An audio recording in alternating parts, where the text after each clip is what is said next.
So, have you seen the Team USA picture? Somebody put up. It was Dame, Bradley Beal, Jason Tatum, KD, and Bam Adebayo. Yeah, yeah, the Who Shrunk KD picture. No, yeah, he came out and said they was 5 individual pictures and he just put them together like that. That's why it does, because it You could does look tell. weird, You could right? tell it looks edited or whatever. It's through Photoshop. So yeah, that's not surprising. Right. But it's like, just thinking about it, I think I know Brad Stevens said it a while ago that Jason Tatum had grown to 16. I think he said that the summer going into his second year. And when you see players like that, because you gotta remember, a lot of these players, especially now, are younger players that still kind of grow up and develop into their bodies. And I think that's one of the things of the process that a lot of people don't mention when going into the NBA or just playing, at high level basketball in general. And I know we like Breeders, I ain't brought up in a while, some we talked about in past shows, but you go into some of those camps and tryouts for ABA teams, or just to make professional teams in general. Could you see the difference in the people that took that part of the game serious or worked on that part of the game as well, as long as their skills? Right. Yeah. I think it all played a part, and it definitely set the people apart. You could tell who that was a main focus of it all. Just not even just the training, but your overall health, good sleep schedule. Especially because, like you say, like Jason Tatum, he has grown. I remember Paul George. I think he grew after a year or two in the NBA, but they come in the league so young that some of them aren't done growing. I think we were talking on Jelani show the other day. Shout out to Jelani, what the game means to me. I think Miles from Fox 5, one of our new sports analysts. Shout out to him. He mentioned how Cam, is 6'8", 6'9", but he's so young, 19, 20. He still could grow an inch or two. And Right. like you say, Jason Tatum came in the league 6'8". He definitely 6'10" now. Paul George came in 6'8". He's definitely 6'10" now. So it goes with the habits, getting good sleep, trying to be healthy. Players are young, so sometimes you still eat kind of crazy when you're young, but trying to be as healthy as possible. And then the ones that are already on the good health tip, because we are such a different realm of the world nowadays, where everyone, you know, you got more access to healthy food, more information about it, that people start young. So it definitely all plays a part, in my opinion, for sure. All right. And with that being said, I'm John W. Fresh And X. this is the Hoopers Morning Run. And just getting to stick with this, even I remember being in high school, and that wasn't a thing that was necessarily prevalent for high school players. You just play, like, you go practice. You might weight train in the summer, but that's the only time you really lift weights, especially in high school. Then throughout the summer, if you hit the weight room once, you did a good thing, but you on the court consistently. I know we had, like, those younger players on the JV team that was like, they gonna hit the weight room and do all the swimming and stuff, but they didn't really work on the skill. And you could tell that just going in, it's time, playing pickups and just get ready to work out for the season. And I know you, as a son who has a son, you hope he kind of, moves towards basketball, even though, like, he might be a race car driver. Right. But are you gonna try to keep that, like I said, because that is the thing, we have so much information out there on that. Is that one of the things that you're going, if he decides that he wants to play basketball, is that one of the things you're gonna try to keep a priority? Yeah, you definitely got to make it a priority from the start, and especially with having the information and then kind of going through it. And I played on every level except the highest level. Going through it, you kind of know little tips to give them. And my son he's been pretty much vegetarian since he was born, um, and on good sleep schedules and stuff like that. Building the habits young make it easier when they get older, and then you just try to put the skills with it, because your when you are that young, you do want to work on your skills as much as possible. So when you get older, you always got time to add bulk. I mean, just look at Giannis. Giannis was super skinny when he came in, and you look at him now. Obviously, he's not LeBron swole, but Giannis has put on a lot of weight. Right. He's really strong. He's stronger than you would think he is. Excuse me. So you definitely would want to keep that in. My son, I think everyone should do that for real. Because, like I said, it's so much that you could easily just Google, what's a good meal plan to go on or whatever, Right. and literally just get some stuff that you could eat to keep, just put you in the right mindset, for sure. No, now back to the NBA. There was some coaches moves made. Damon Stoudemire is going to join Ime Udoka staff over in Boston. How you feel about that move? Oh, I did see that. I actually kind of forgot about it. I don't know, like, Damon Stoudemire. I didn't know that he was coaching. And he's been coaching, so I always like former players just getting in it anyway, especially former point guards. And Damon Stoudemire was a really good player, former Rookie of the Year. And he was on some of those Portland teams that were really successful. So I definitely like them bringing in Damon Stoudemire. I just like former players as coaches, period, for sure. So definitely. And then Kenny Atkinson joined the Warriors staff. I think that's the lead assistant, and basically the overdevelopment for younger players. How you feel about that move? Because I know in Brooklyn that's kind of what he was until they brought in KD and Kyrie. That kind of was his thing, helping develop that young talent. Do you think that's gonna make a difference with the Warriors?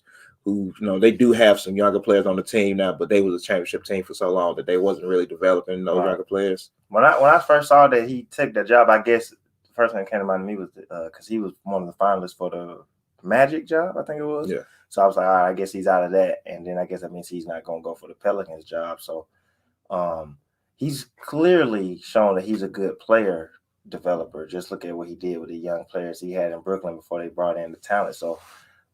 As the Warriors are going younger, I think he would be, because he's helping develop the talent and putting good habits in them, but also doing it in a winning way, because the Warriors are going to be younger.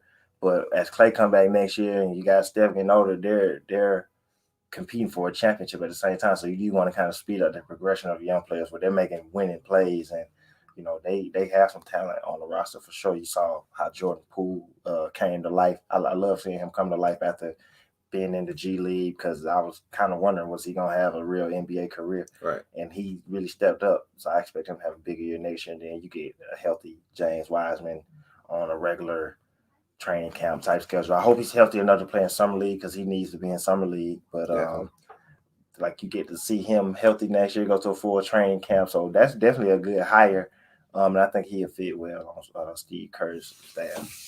No, yeah, I definitely think it's a good hire. Like I say, what he did with that team in Brooklyn when he had all those young players, and just the confidence he put into that game, like Karis LeVert, Spencer Dinwiddie can go on Instagram and say the best point guard is available in free agent, the best free agent point guard is back. D'Angelo Russell, we seen, he became all-star in Kenny Atkinson. So, I think Kenny Atkinson was definitely even like Josh Allen, who as a big man, he really helped develop his skills as a rim runner and a shot blocker, and I think he can do some of those same things with James Wiseman, especially if they try to make the offense a little simpler for him. Right. It's been Hold on real quick. I want to answer Mo. Shout out to Mo. Appreciate you for watching. Shout out to you getting that radio show also. Catch Mo on Nothing But Net station Mondays 11 o'clock. But I actually have always have a shaved head, but I usually have on a hat, so nobody really notices. For sure. Yeah, definitely shout out Mo for getting that. Like we always say, the Off the Ball Network is definitely going to be second home over there at the Nothing But Net radio station on Dash Radio, because we got Chris LeBron and the Off the Ball radio show right before Mo at that, so they go back to back. I think we got Breaking the Game at 6 or 7. He's behind this. I think one of the first episodes I wore my bandana, but ever since then I stay with a hat on for sure. So I stay with it. Whether it's I stay with my bucket or a Scully. So I'm either in a bucket or Scully or a bandana day to day. So it's getting hot. It's Atlanta in the summertime, so there's definitely no Scullies going on. I gotta let my head breathe.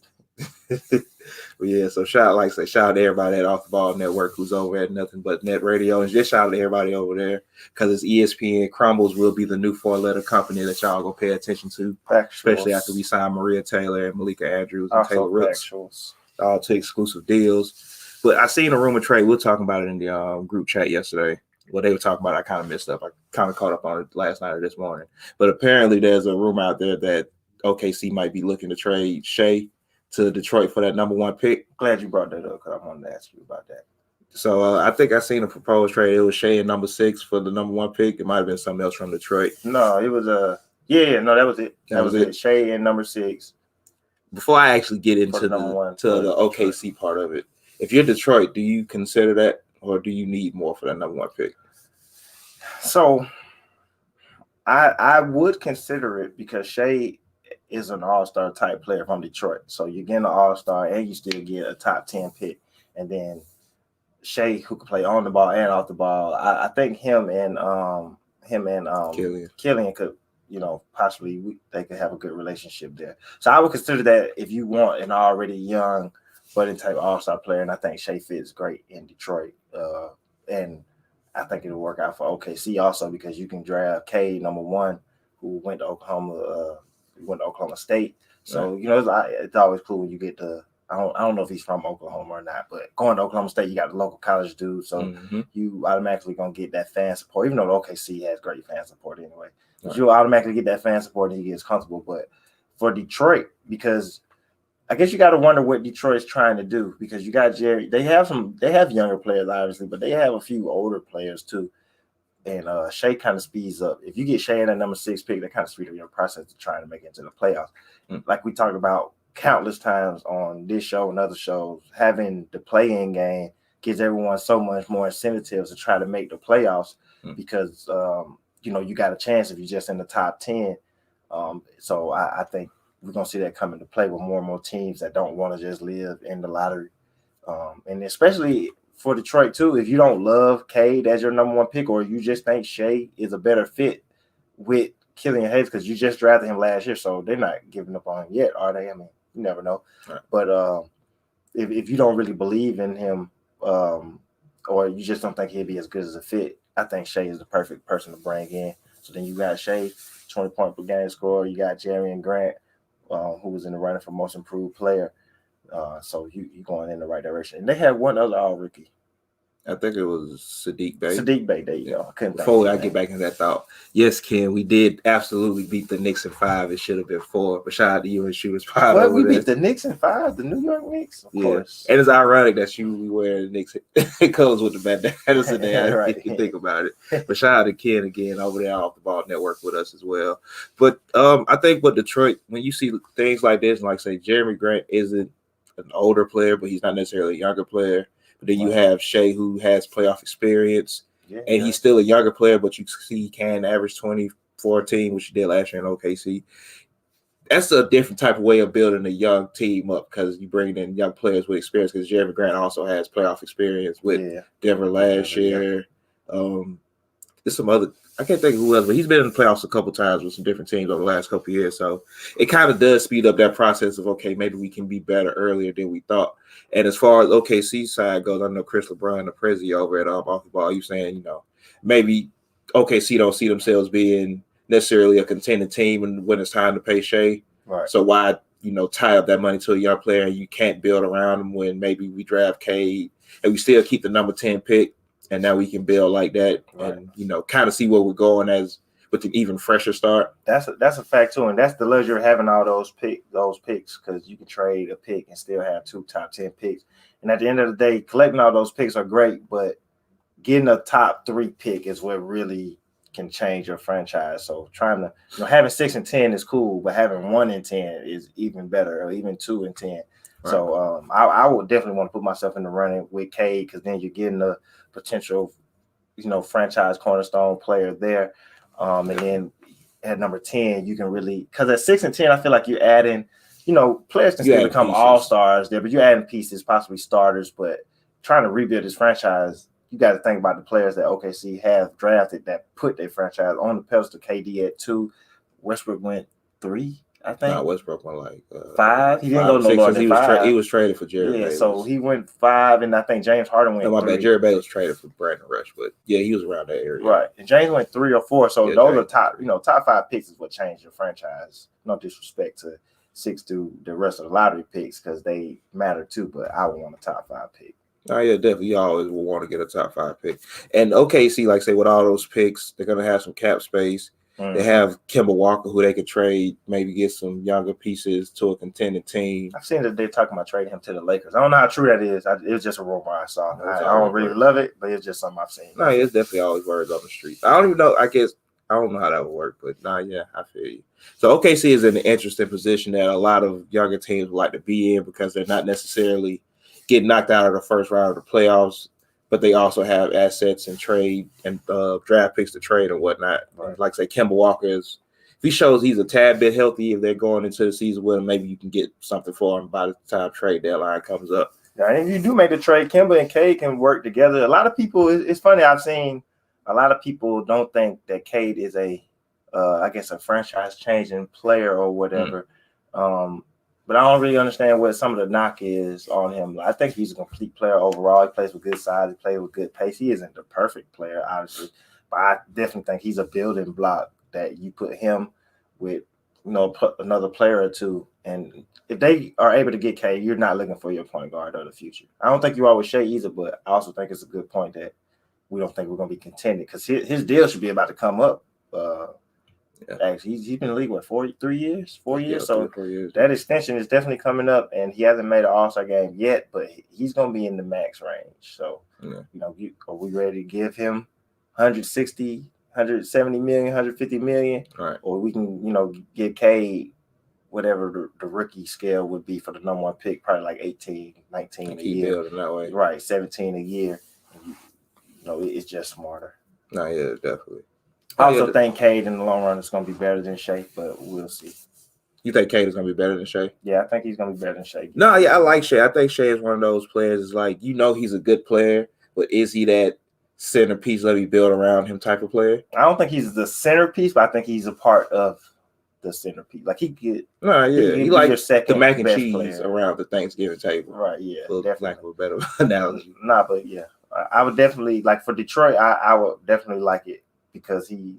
You're trying to put him in a winning situation. You put him with a 20-point per game score, opposed to OKC, where it's kind of like just all on him at the moment, and They're not ready to add. They're not ready to pull off a big trade or nothing like that to compete. And clearly, they want to go through. I mean, they built their franchise on the players that they've drafted, so it seems like they want to go back to that. Right.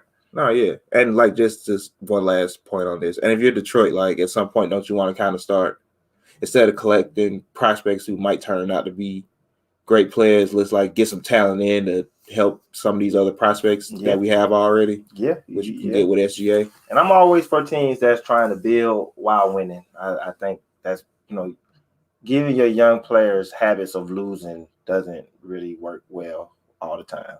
All right. So on to the finals real quick. Phoenix went up 2-0 last night. Giannis finished with 42-14. His teammates didn't really have the best supporting games around him.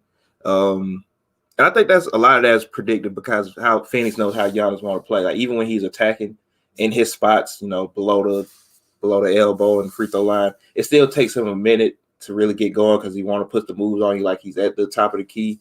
When it should be more quick moves and just getting right to the basket or getting right to your shot. I know Phoenix came out a little slowish last night, a little sluggish, but they picked it up.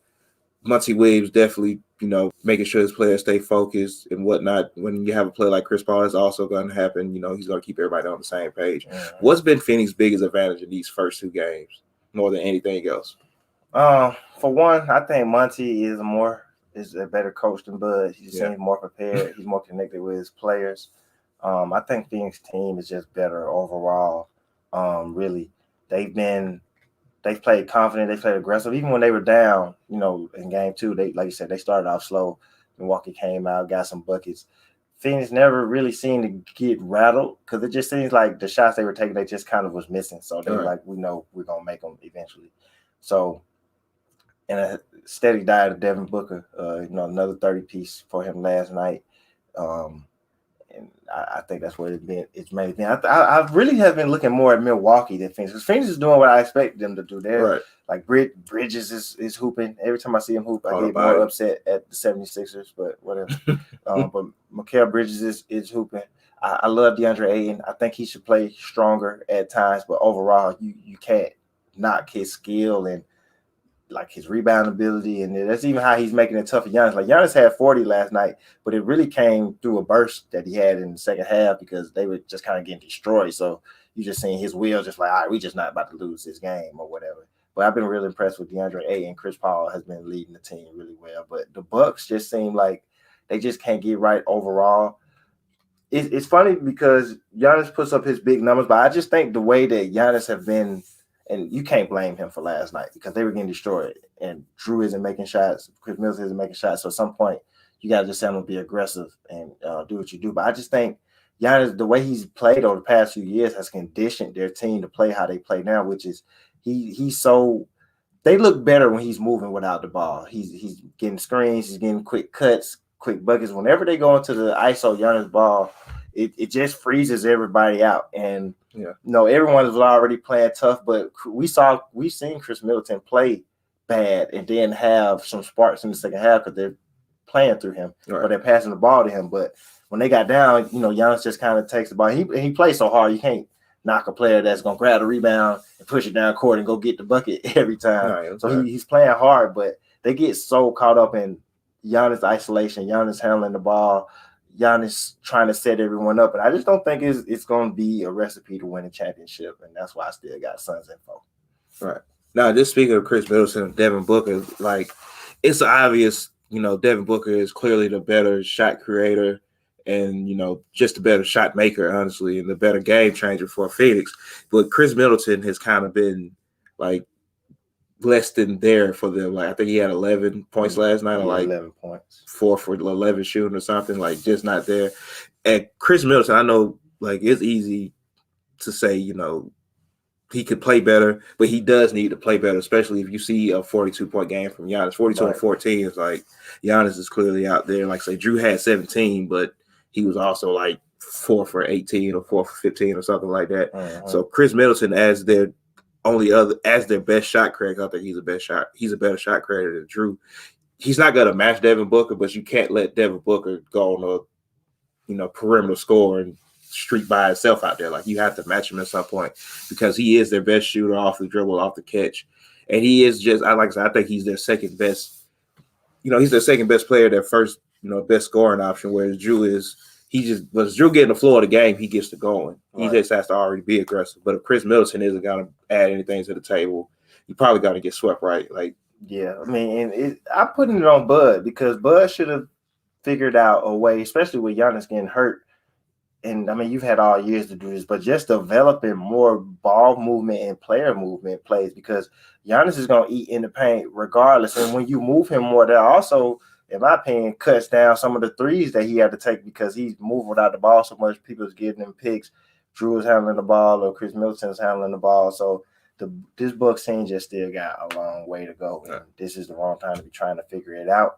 And I don't know. The series isn't over. I picked the Suns in 4 before this. It's not over. Phoenix basically did what they were supposed to do. You win your games at home, and the Bucks got a chance to steal some at home. But I really think if the Bucks don't win Game 3, it's definitely over in 4.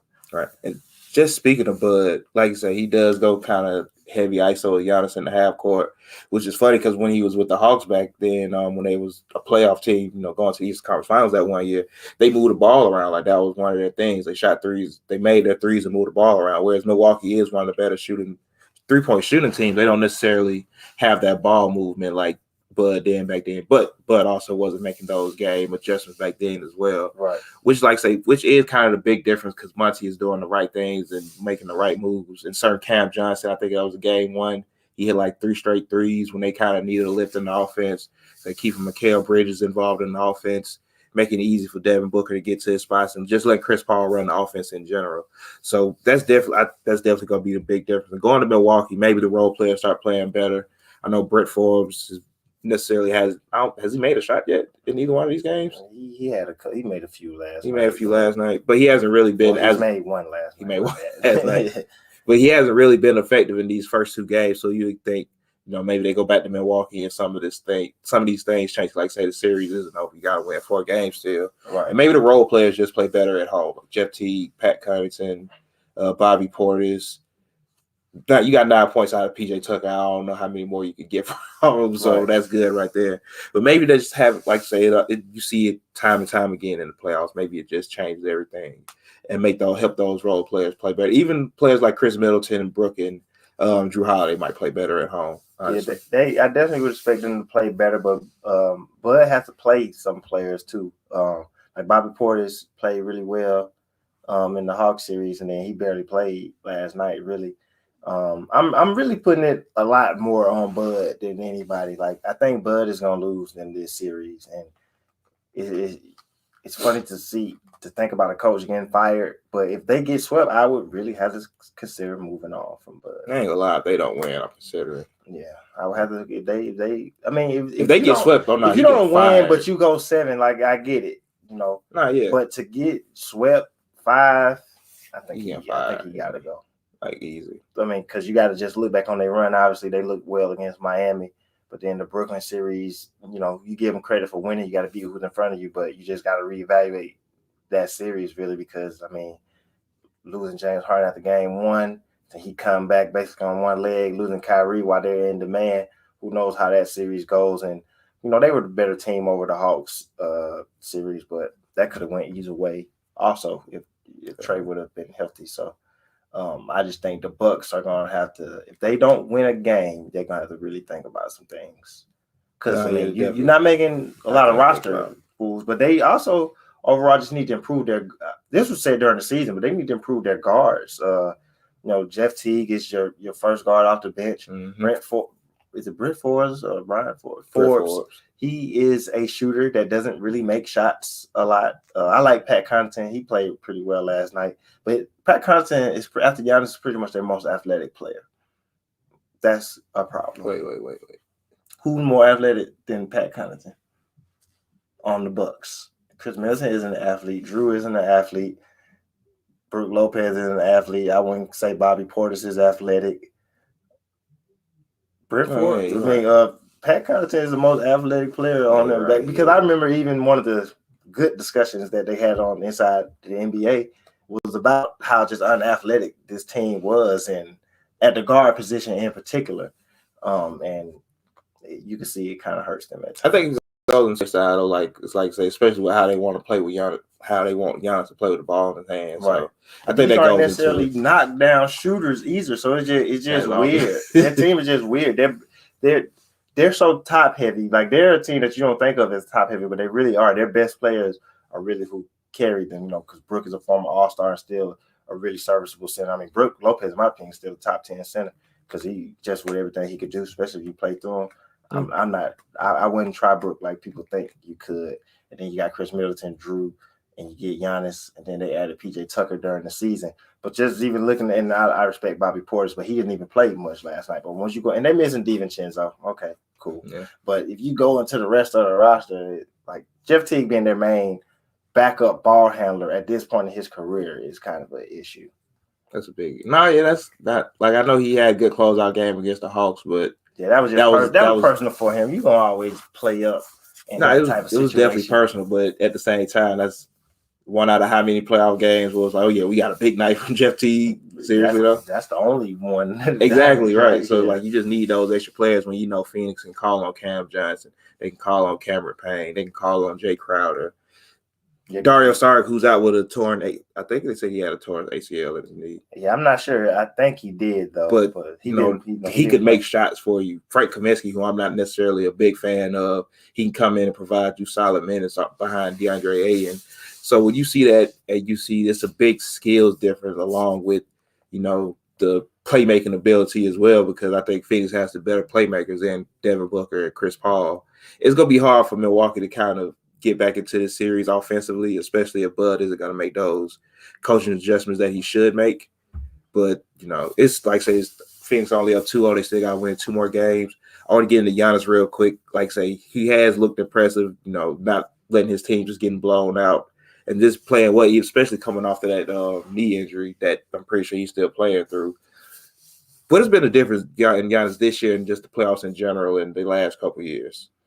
I think the difference really has just come in the help that they've gotten. The difference comes down to when they switch it up, when Giannis isn't predictable. And that goes back to being Bud and using him around, but maybe Giannis should vocalize that too. But a player isn't going to necessarily say take the ball out of their hands. But the difference is his game is expanded when he moves without the ball. He just doesn't do it enough, right? In my opinion. It just doesn't happen enough. I feel you on that, definitely.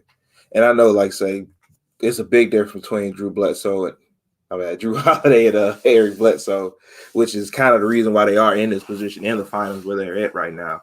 But what does Milwaukee got to do to just pick outside of Bud making adjustments? What does Milwaukee need to do to pick up at least one win? It's really on Bud and Chris Middleton for me. Drew is like, I like when Drew is aggressive, but Drew is at best when, like, they start off the game. Last night he had the ball in his hands, and then he kind of became the spot-up shooter that he's been, and that's just not his game. He's not a spot-up shooter. He's not a catch-and-shoot player. He's a rhythm player. He's going to play through pick and rolls, make some good passes. Like, they should be using him and Brook Lopez together more, especially since Brook can dive to the basket or hit the three. So I want to see them mix it up with Drew, and really, I just want to see Chris Middleton just step up. I mean, I said during the last series he's gonna have to play better, and he he's getting his shots. He took 16 shots last night, so he wasn't making his shots. And we've seen the difference when is Chris Middleton and Giannis around 30 points opposed to just Giannis there and Chris Middleton is lagging.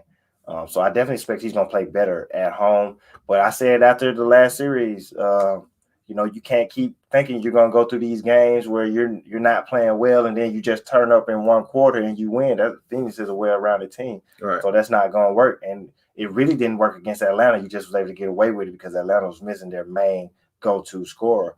But like Middleton has to be consistent. I mean, he's an all-star player too. He has his max too. So you don't want to look up in the NBA Finals and he's playing like it's the second round. 11 points. That just says you're not even getting to the line at least. I mean, I'd rather Chris Middleton take 28 shots and score 25 points than finish a game with 11 points again.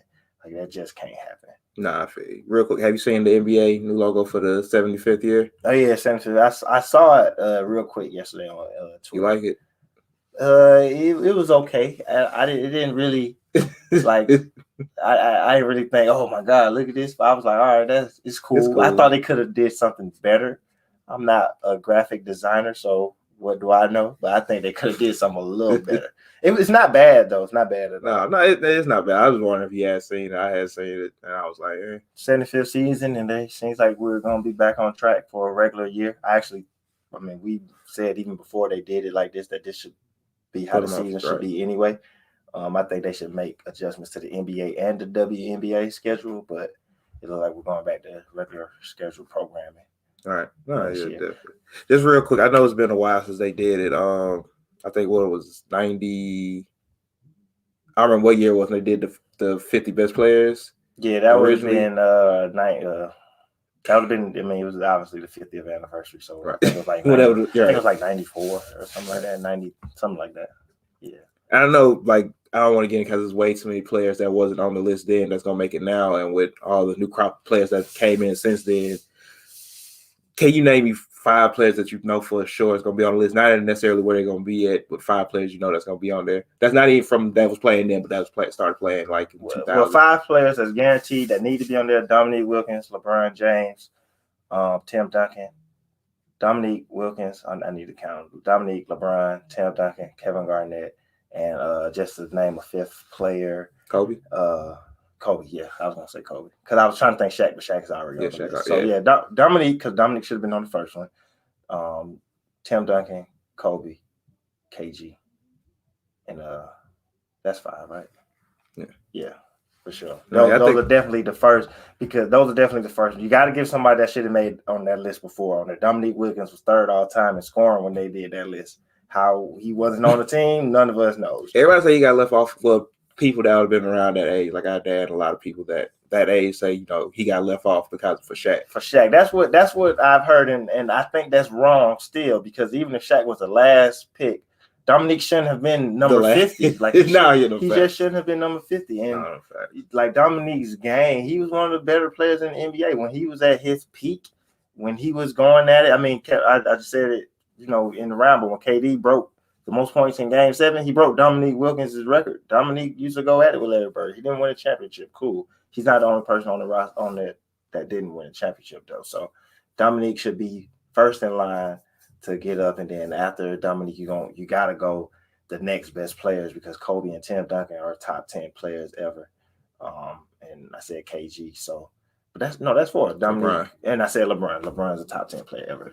So yeah.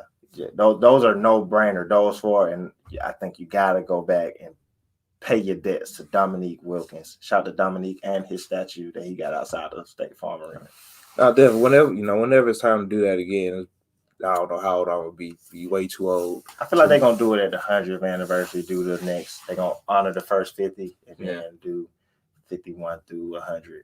At the 100-year anniversary. So that'd be if it goes that way, that's another 25 years. No, yeah, definitely. It's gonna be something interesting. I can feel like when we get to that age, there's gonna be players who we see playing, growing up, we're like, man, how they leave him off of that. Right, because the further you get away, the easier it's going to be to lead, like not Dominique necessarily, but it's going to be easier to leave other players from that era off that probably didn't make it, that probably should get some recognition. I can't think of no one else to mind right now that should be on the list.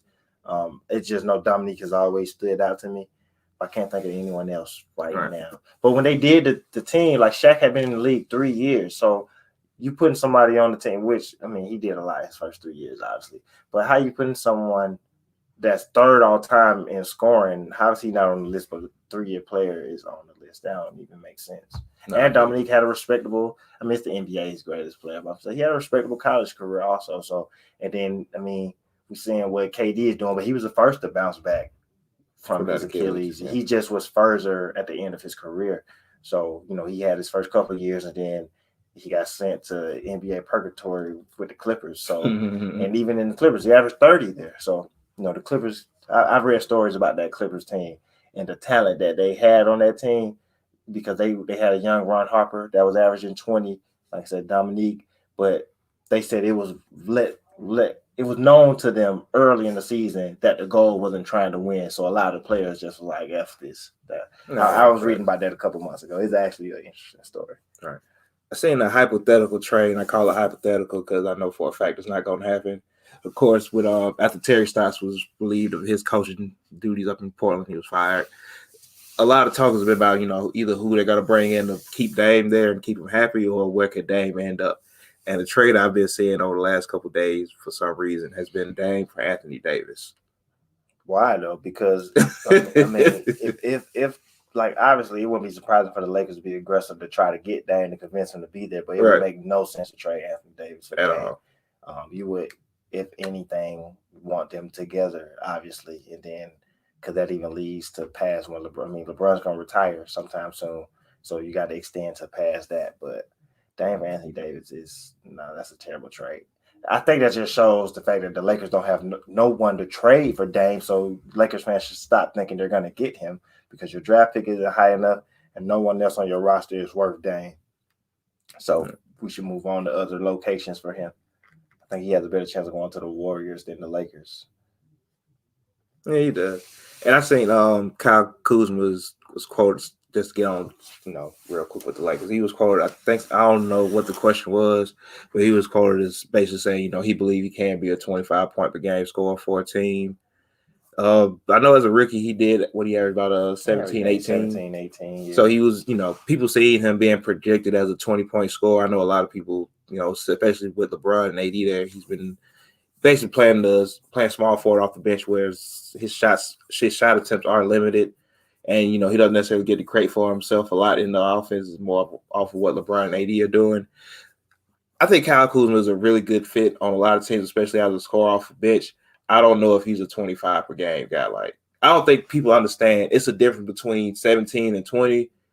It's a difference between 12 and 17. And it's a big difference. It's a big difference between 20 and 25. Because once you get to that 25 points per game, you're basically an elite scorer. Like, right. That's the next level greatest scorers of all time at 25 a game consistently. So I think he could be 17 to 20 a game with the right amount of shots. The team probably won't be that great. I think on a winning team, Kyle Kuzma could be about 17 points per game. Yeah. If AD plays center more, they could play them together because I don't think Kyle should be a 3. He's a 4. But AD isn't going to play center. So as long as you're there, you're coming off the bench. But he should just be focused on trying to be a good player, period, and not just necessarily I'm gonna be a 25-point per game scorer. I mean, because you can get the shots, and that don't mean. I mean, just look at Jerry Grant this year, for example, and the jump he took. But ask him how hard it was getting those 23 points per game, 22 points per game, and he's taking 17, 18 shots a game. So it's hard to get 25 points per game. Right, and then like I say, to do it without taking 20. And Detroit was terrible, so. Right. That means they got the number 1 pick in the draft. So, yeah, you could be a 25-point per game, and y'all going to have the number 1 pick. Right. Because, like I say, can you do it while taking 17, 18 shots, or do you need those 22, 23 shots to score 25? Because if you're taking 20 shots per game to score 25 points, you're really not as great of a scorer as you think you are. You're solid, but you really just getting a lot of shots. No, yeah, fact. I had another thought. I really can't think of what it was at this time. I'll probably remember it in between shows. But you got anything else for the people? Nah. Oh, I do. I want to say I got one question. Go ahead. I just wonder. I was reading today about the Olympics. Olympics is coming up. Shout to Sha'Carri Richardson again. But this don't got nothing to do with her. Just shout to her. But they've officially said that they're not letting spectators in because this Japan, I believe it's Japan. Yeah. I mean, I know they're in Japan, but I believe I don't know if it's just Tokyo or the whole Japan, area. But they say they're going in lockdown again for COVID. So I wonder how that is going to affect. I mean, the players have already committed, right? But I wonder would that make anyone kind of want to change their mind about going, or well, yeah, mainly just that. If they do, because they haven't officially went into a lockdown yet. But the Olympics is August, right? So let's say the last week of July, or even next week, they say that they're going into a month-long lockdown. Do you think any players start reconsidering wanting to go over there? Not even just from being afraid to catch COVID, but just being locked down in another country. I mean, you saw how a lot of players felt about the bubble. So you want to do a bubble in Tokyo? You think that'll affect any players thinks, or it's like, all right, we took our pictures now, so they know our jersey numbers and everything. I don't know if I want to do a bubble in Tokyo because it's so different from, like, okay, we were all in Orlando, but at the end of the day, we're not in another country. Exactly. And it's like, you know what foods you're gonna be getting and things like that. It's gonna be some kind of consistency, right? There. Is it? I don't know. Like I say, they already took their team pictures. Everybody in practice. Everybody, I'm pretty sure they can get ready to start running ones after team scrimmages. But it's like, it's like the select team was there. So I just thought that was interesting. Right. And speaking of the select team, did you see? I don't know what happened. A story or anything hasn't come out about it. But see, Anthony Edwards was left practice limping the other day from the select team. Let's get him out of there. Go home. Get him out of here right now. No more. Right. I haven't seen a story or anything else up on it. It was just somebody put up. It might have just been a fan video that somebody found. Like they just showed him limping from after practice. So it could be something serious, or it could be just like every other basketball player. Like you just limp a little bit after you get done, just to over exaggerate how hard you're in there working. Yeah, probably. He probably just was going to go ice up. Shout out to Anthony Edwards, real Atlanta, real NBA Rookie of the Year this year. But no, that's all I got, though. I was just wondering about that. I literally read that before we came on. So, But other than that, as always, appreciate all the viewers for the morning run. Y'all know we here every Friday on the Off the Ball Network's Facebook page, 9 o'clock, the Hoopers YouTube page, and the Hoopers Twitter page. Then, of course, you can find us on the Nothing But Net radio station every Monday and Friday, 8 o'clock p.m. Eastern time. So we on tonight at 8. Shout out to all the Off the Ball Network shows that's on there. Like I said earlier, Mo, his show is going to debut on Monday, 11 o'clock a.m. Eastern time. So make sure you tuned in for that. But we're on tonight, 8 p.m. Eastern time, Nothing But Net radio station. Download the Dash Radio app. Just love the Nothing But Net channel. Just keep the app saved to you because we got a lot of content coming on there. And you can find us anywhere podcasts are available. Just search the Hoopers Pod on iHeartRadio. Check it out on Pandora. Go to Apple Podcasts. Even though their new update is kind of stupid, they've updated everything. So we're all on there. And Spotify, of course, as always. So wherever you get your podcast fix. And with that being said, I'm John W. It's Fresh X. And this was the Hoopers Morning Run. Catch you next week.